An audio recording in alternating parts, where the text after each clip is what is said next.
New York State's property tax levy cap. What is it and how does it affect our public schools?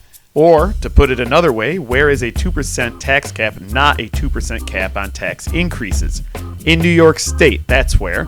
Why? Because despite being touted by some politicians and the media as a 2% tax cap, the law does not prevent your school tax bill from increasing by more than 2% each year. So what does it do?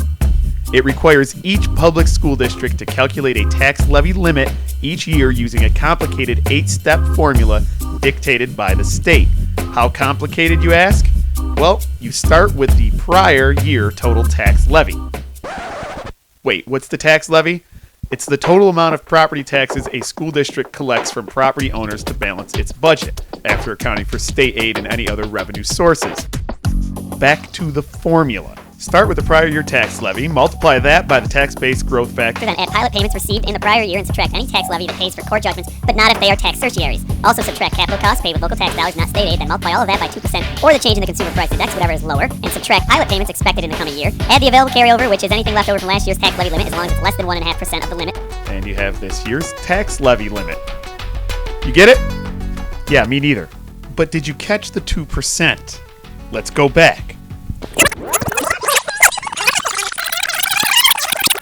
One of the 8 steps involves adjusting some costs for inflation using the change in consumer price index, or 2%, whichever is less. And then you continue with the formula. That's where the 2% comes in. Now you have the whole story. Last spring, 52 of the state's nearly 700 districts had a tax levy limit equal to 2%. 488 districts had a tax levy limit greater than 2%, and 129 districts had a tax levy limit less than 2%. One district had a 25% increase and another had a 41% decrease. So the tax levy limit isn't 2%. It's whatever the state formula says it is, and it will be different for every school district. But whatever the limit is, taxes will be capped at that amount, right? Wrong, because the limit isn't a limit. It's just a threshold that determines what level of voter support a district needs to pass its budget proposal.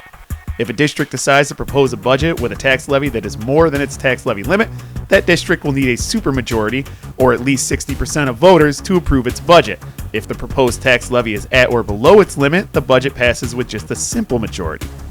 By the way, there are certain costs, called exclusions, that the state says aren't subject to the tax levy limit, but districts still need to pay those. They're part of the levy, just not part of the limit.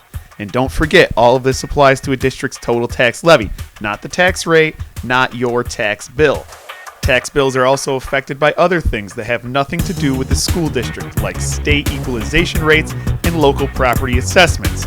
Even if a district were increasing its levy by exactly 2%, what you'd see on your school tax bill could be entirely different. So, in review, it is not a 2% tax cap. In fact, it's not really a cap at all, it's a voter threshold. And the law was never designed to cap your tax bill, it applies to the levy only. What does this mean for your school budget? At the end of the day, the tax levy limit is just a number. School leaders still have to do what they've always done: weigh the cost of providing a quality school program with the community's ability to pay for it. To find out more, visit your school district website, attend public meetings, and learn more at educationspeaks.org.